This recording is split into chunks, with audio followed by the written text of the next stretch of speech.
I'm Jenna Bush. I'm the entertainment editor for Fan Voice. I'm here with Craig Van Sickle and Stephen Long Mitchell, the creators of The Pretender. So since it's a little quiet because everyone's stuck downstairs, let's start this completely differently than most panels and let you guys ask questions. You want us to stand up or we just... I'll just talk. Yeah. Totally informal. We're all family. I just, for myself, I wanted to thank you for a show that, taken in its total, it was very unique, and I think it's influenced many shows since, by my opinion, various aspects of it. But I'm curious what shows you think may have been influenced by The Pretender that are maybe current or recent shows that you can see maybe some of your influence in. You know, that's a really good question. Let's put it this way. Alias, we thought, in some ways had an influence because it was kind of the Miss Parker story. And you know what?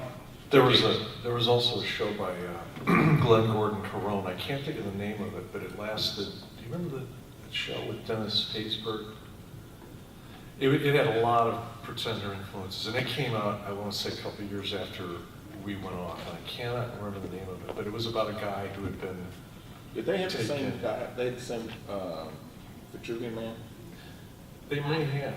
They Yeah, may have. same You know, and then I think obviously Kyle XY I think had some. You know, and actually one of the guys who was one of our writers went over and they brought him in to kind of figure out the second season of Kyle XY, and he kind of said, "Well, I told him we'll just do the Pretender rings. You know, go for it." You know, but you know, so maybe we influenced, or maybe just in the zeitgeist things kind of changed, because I think before we were doing the Pretender, most shows were whole and complete, and there weren't a lot of mysteries. Right, and I think that was one of the biggest influences.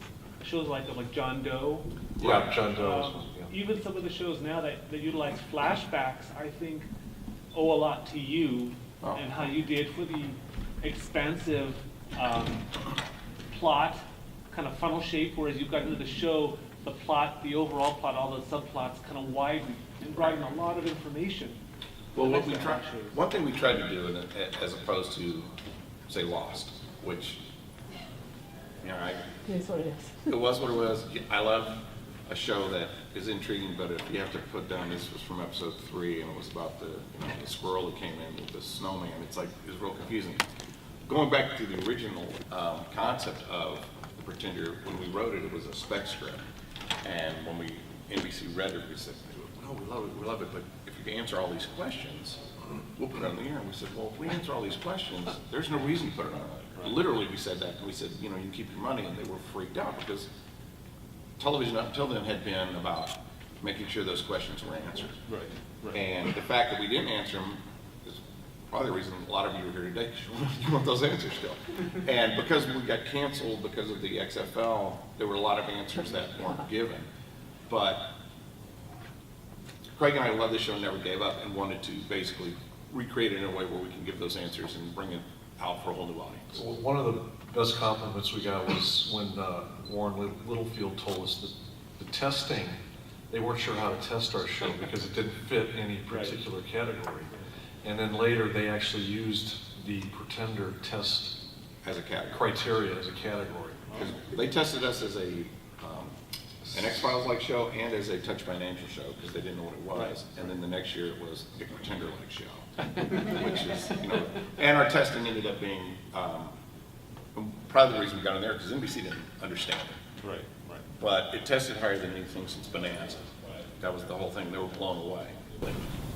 Yes. I wonder, in today's TV landscape where the actual TV live viewer or even just TV viewer in general has gone down, the Pretender's ratings, you know, when it was originally on, are so much higher than the hits, you know, on NBC now. Do you think if the Pretender, like the original concept, was on TV now, it would do the same numbers or even be like a huge hit as opposed to? Well, I think it would be a huge hit. What do you think? Well, you know what I mean?